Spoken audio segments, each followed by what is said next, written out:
Hi, Lynsey Chutel lives in Johannesburg, South Africa, and is a current affairs producer for a local South African news station and a blogger for AfriPopMag.com. She's been on the floor, actually on the ground, of the Results Operations Center of the South Africa's fifth democratic election and the first election since the death of President Nelson Mandela.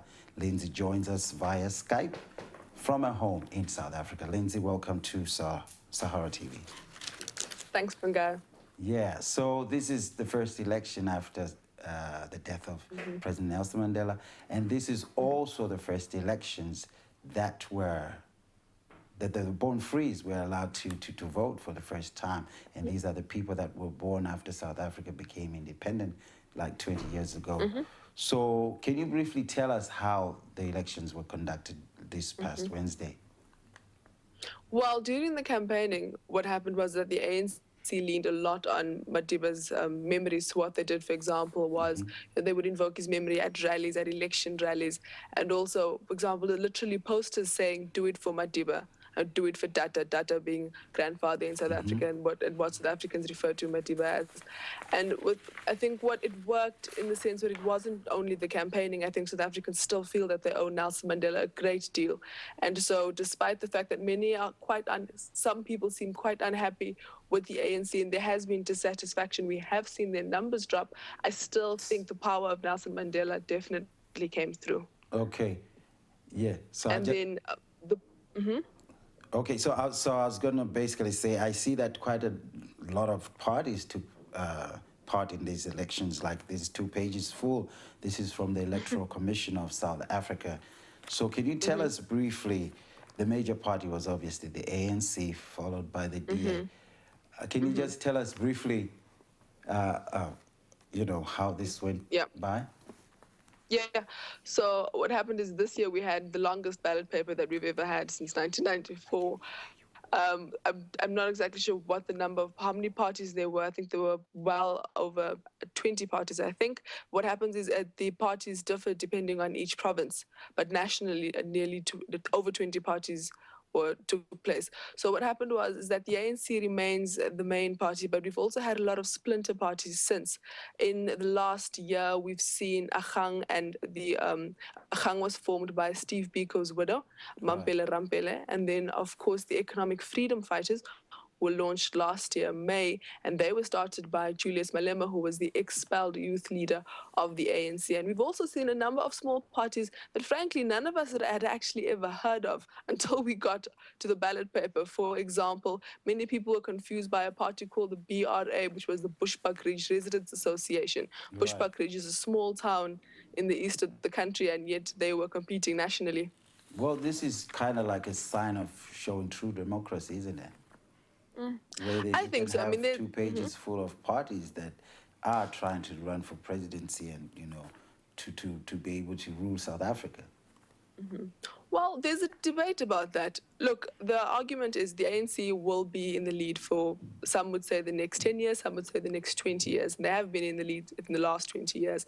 But what South Africa really needs is a stronger opposition party. The Democratic Alliance is currently the strongest opposition party, but they're coming in with just about 22% of the vote compared to the ANC's 62.18.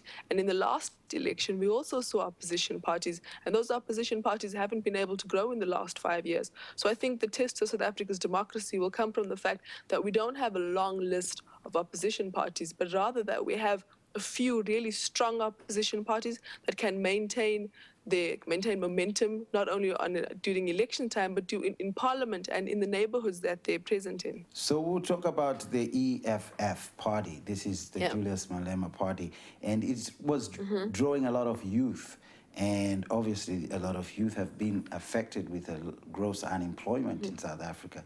There's been a lot of corruption. There's been also a lot of downslide in terms of the economy. Now, the EFF is obviously standing for the Economic Freedom Fighters Party. And why do you think a lot of youth have been drawn to Julius Malema's party? Well, Julius Malema's point of departure was the fact that, yes, we have political freedom. Yes, we're able to vote. We're able to move since the end of 1994. But what does that mean if you don't have economic freedom? And I think that's the argument for a lot of young people, especially unemployment amongst South Africans under the age of 35 is nearly 50%. And so their argument is that their lives haven't really changed. And so that did definitely attract a lot of young people's votes. But the other argument with the EFF is that could they just be a party that was started because they were disgruntled by the ANC? Because just 2 years before Julius Malema became the new, so to speak, opposition, the new kid on the block, he was saying that his blood would forever be green and gold, which green, gold, and black, which are the ANC's colors. So we're still out to see how long it will last. The other argument is that other argument is that the EFF was gunning for the youth vote, but only 1 in 3 young people under the age of who were born after 1994 actually registered to vote. So I think that certainly did knock his numbers, but he still came in at over 1 million votes, which was about 6%. 6% of the vote. Okay, so now why? I understand that the youth had no interest in voting. I mean, the percentage that registered. Is it maybe because they're not informed? Is it because they're so disgruntled that they don't just care of where this country is going? Or is it because they're dejected by how the leadership, mainly from the ANC, has been taking the country? I don't think it's complete apathy. What I think is that on the part of opposition parties, it's a failure to really court the youth vote. I can't think of how many of the opposition parties, other than the DA and the EFF, really went for young voters. And then what's interesting is within that dynamic, the EFF went for who they felt were disenfranchised young people, and the DA went for the so-called black middle class vote. So there's no real in between. And how many of those parties are actually speaking to what young people in South Africa need? The ANC had a very strong youth league up until the time it expelled Julius Malema, and we haven't really seen the youth league come back. So it's a combination of perhaps South Africa's has always been a very politicized country. You know, we talk politics all the time, but what is perhaps changing is it's just how politicized we are and what we expect and how we form our political identity. I think there's a real change in how South Africans see their political identity. I don't know that in the next 10 years that the Do It for Madiba campaign might actually work. Okay. It depends on... Yeah, you were talking about that South Africa is also kind of like a violent nation where people are not afraid to go into the streets and even cause havoc. We've seen it in the military. We've seen it also in the police in terms of how they handle some of their people in their custody. And then we've seen it in how people respond to one another depending on the xenophobic stance they have in the country. How was these elections? Were they peaceful? Were there any reports of violence around? Well, South Africa's violence when we say violence, I think what we should look at is the fact that we're prone to protest. So the protests aren't necessarily violent. The shock came in 2012, when 44 miners were shot in Marikana. But I think now what we're looking at are the so-called service delivery protests. And yes, there have been a few deaths by police hands, which we're all still quite shocked by. But with these elections, it's been more peaceful than we expected. There were the so-called hotspots where we saw serious service delivery protests and where people actually expected to be prevented from voting. And inevitably, people were allowed to vote. And on the day of voting, despite the fact that there was a bit of tension and a few protests the day before they did vote. For example, in the town of Bekkersdal, they did burn down the voting station the day before, but the Independent Electoral Commission was able to set up an alternative voting station, and people were allowed to vote. There was a surprise protest in Alexandra Township in Johannesburg. They're currently having a bit of a service delivery protest right now in front of the Independent Electoral Commission because they're questioning just how accurate the votes were. It's a small group of people, but their line of questioning comes from the fact that some of the voting stations have been vandalized.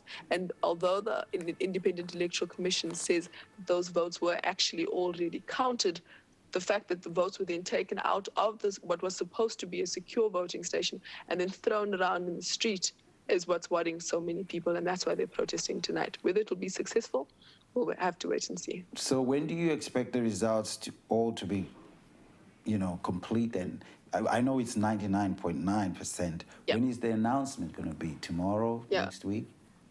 So we're sitting nationally, we're sitting at 99.93%. The delay was a bit with Gauteng, which is a province where Johannesburg and Pretoria are, and that's where you saw some of those protests. Those results are coming in now, and the official result will be out at 6 p.m. tomorrow. So Okay. that's 6 p.m. on Saturday, South African time. So obviously this is where the president or maybe the electoral commission is going to step in and make the announcement. So do you expect peace during that announcement? We're expecting peace during the announcement. We're not, the thing with the isolated protests is they're unpredictable. For example, Alexander protest, I don't think anyone saw that one coming. So for now, generally, we're expecting peace. There may be isolated incidents of protests and in areas, for example, like Alexandra again. But what's happened where there have been complaints lodged, the complaints have been taken up officially by the IEC, and so we'll see just how far they get with those complaints.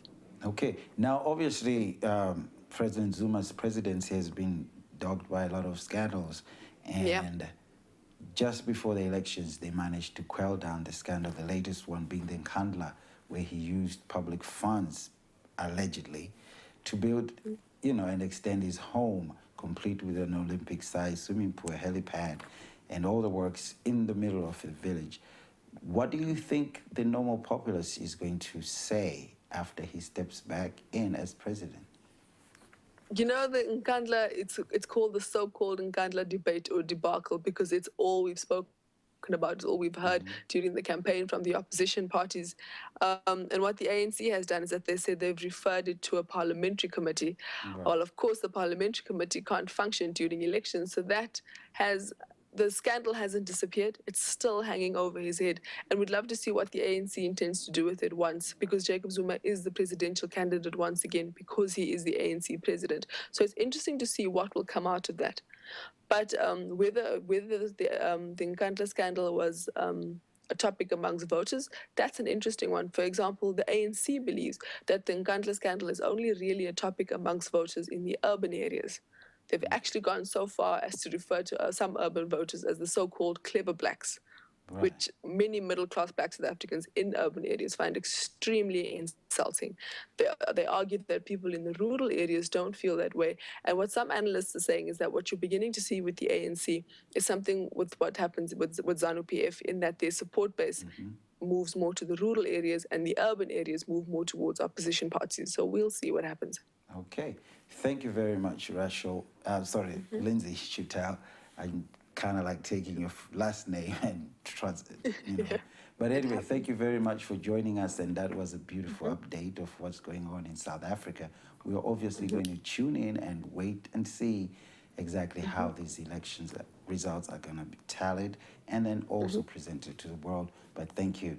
That was Lynsey Chutel calling from South Africa. You're watching SaharaTV. Stay tuned. I'm Fungai Maboreke.